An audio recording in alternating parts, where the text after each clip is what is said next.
তিন ব্যক্তির দোয়া আল্লাহ কখনোই কবুল করে না।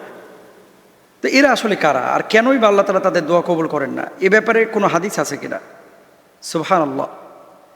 আসলেও তিনজন ব্যক্তি আছে, তিন শ্রেণীর মানুষ যাদের দোয়া আল্লাহ কখনো কবুল করে না, ও যত বড় ভালো ব্যক্তি হোক না কেন। এরা কারা? Be careful. ওই ক্যাটাগরিতে আপনি পড়েছেন কিনা একটু মিলে আনেন তো। নবীজি সাল্লাল্লাহু আলাইহি ওয়াসাল্লামের 1 নম্বর হাদিস, আল্লাহর হাবিব সাল্লাল্লাহু আলাইহি ওয়াসাল্লাম বলছেন, উদউল্লাহ ওয়া আনতুম মুকিনুনা বিল ইজাবাতি ওয়া আলামু আন্নাল্লাহা লা ইস্তাজিবু দুআ মিন কলবিন গাফিলিন লাহিন। এটা আবু হুরায়রা রাদিয়াল্লাহু তাআলা আনহু থেকে বর্ণিত হাদিস। রাসূল আকরাম সাল্লাল্লাহু আলাইহি ওয়াসাল্লাম বলেছেন, তোমরা আল্লাহর কাছে দোয়া করো এই বিশ্বাস নিয়ে যে তিনি কবুল করবেন, আর জেনে রাখো আল্লাহ এমন দোয়া কবুল করেন না যা গাফেল, অমনোযোগী, উদাসীন হৃদয় থেকে করা হয়।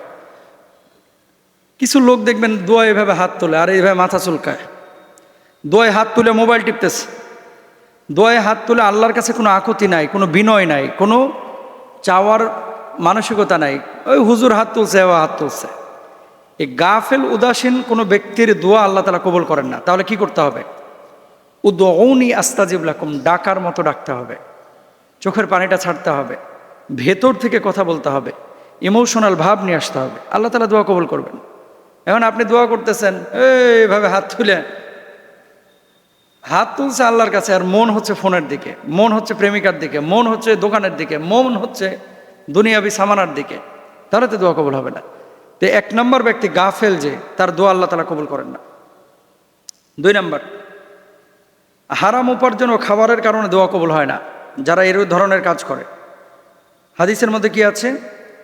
ইউতিলুস সফরা আশআত ইউতিলুস সফরা আশআসা আকবার ইয়ামুদ্দু ইয়াদাইহি ইলাস সামা ইয়া রব্বি ইয়া রব্বি ওয়া মাতআমুহু হারামুন ওয়া মাশরাবুহু হারামুন ওয়া গুদিয়া বিল হারাম ফাআন্না ইউস্তাজাবু লিযালিক। নবীজি বলেছেন যে এক ব্যক্তি যে খায় হারাম, পরে হারাম, যার শরীরটা হারাম দ্বারা গঠিত, দীর্ঘ সফরে ক্লান্ত অবস্থায় আকাশের দিকে হাত তুলে বলে, হে আমার রব, হে আমার রব, আপনি আমার দোয়া কবুল করেন, অথচ বেটা খায় হারাম, পরে হারাম, শরীর গঠন করেছে হারাম, এর দোয়াকে আল্লাহ কবুল করবেন না। তাহলে যারা হারামখোর, ঘুষখোর, সুদখোর, শরীরটা, রক্তটা, গোশতটা যার হারাম দিয়ে গঠিত, আল্লাহ তাআলা তার দোয়া কবুল করবেন না। এটা হচ্ছে 2 নম্বর।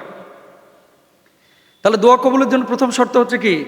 ইবাদত বন্দেগীর পাশাপাশি হালাল উপার্জন আপনাকে করতে হবে। খাইবেন হারাম আর দোয়া করবেন ফটফটায় কবুল হবে, এটা হবে না। 3 নম্বর, তাড়াহুড়ো করে দোয়া ছেড়ে দেওয়া।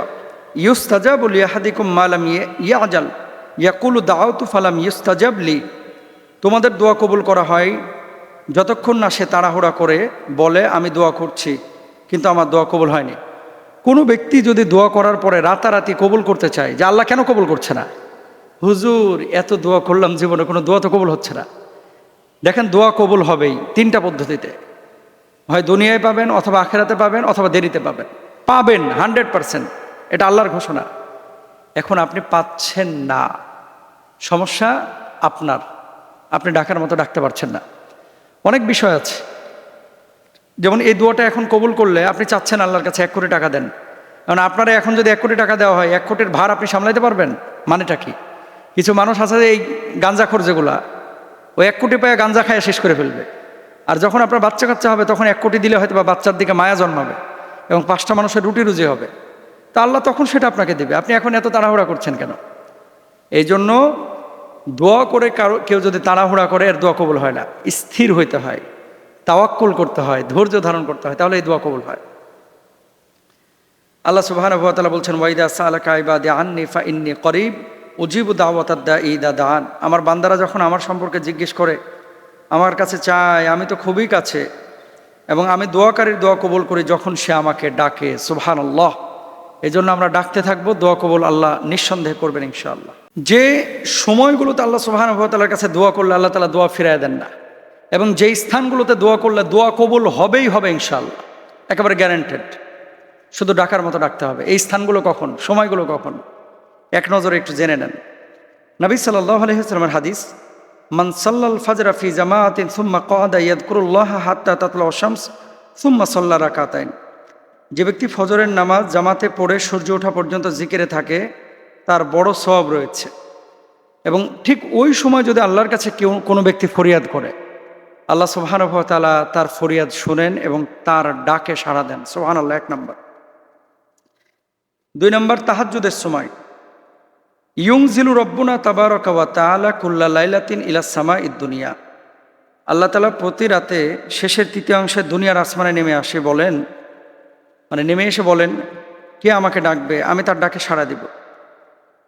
তাহলে শেষ রাত্রে যখন বান্দা আল্লাহর কাছে কোনো দোয়া করবে, আল্লাহ তাআলা সেই দোয়া কবুল করবেনই করবেন। আল্লাহ বলেন, হাল মিন সাইলিন আনা মিন মুস্তাগফিরিন আলা কাদা হাত্তা মাতলাইল ফাজর। ওই যে একেবারে ফজর পর্যন্ত আল্লাহ বলেন, কেউ কি আছো অসুস্থ, আমাকে বলো, আমি সুস্থ করব। কেউ কি আছো রোগে আক্রান্ত, আমাকে বলো, আমি রোগ থেকে মুক্তি দেব। কেউ কি আছো যা রিস্কের সংকট, আমার কাছে চাও, আমি আল্লাহ তাআলা রিস্কের সংকট তোমার দূরীভূত করে দেবো। সুবহানাল্লাহ। এরপরে 3 নম্বর, সিজদার অবস্থায় দোয়া। আকরাবু মা ইয়াকুনুল আবদু মির রাব্বিহি ওয়া হুয়া সাজিদুন ফাআকসিরুদ দুআ।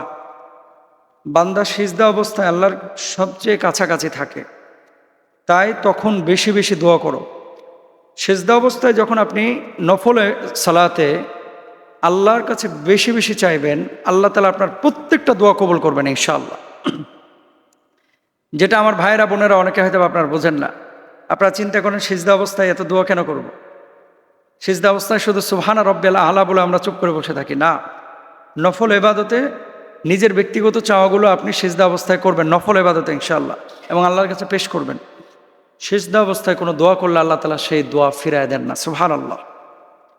4 নম্বর, আজান এবং ইকামতের মাঝখানে আদ-দুআউ লা ইউরাদ্দু বাইনাল আযানি ওয়াল ইকামাতি। কোনো নামাজি ব্যক্তি যদি আজান এবং ইকামতের এই মধ্যবর্তী সময়ে আল্লাহর কাছে কোনো দোয়া করে, আল্লাহ তাআলা দোয়া কবুল করবেনই করবেন ইনশাআল্লাহ। আপনি খালি করতে থাকেন দোয়াটা। সুবহানাল্লাহ। তাহলে আজান এবং ইকামতের মাঝখানে যখন দোয়া করবেন, অবশ্যই আপনাকে নামাজি হতে হবে। নামাজ না পড়ে শুধু দোয়া করলে আল্লাহ তাআলা সেই দোয়া কবুল করবেন না।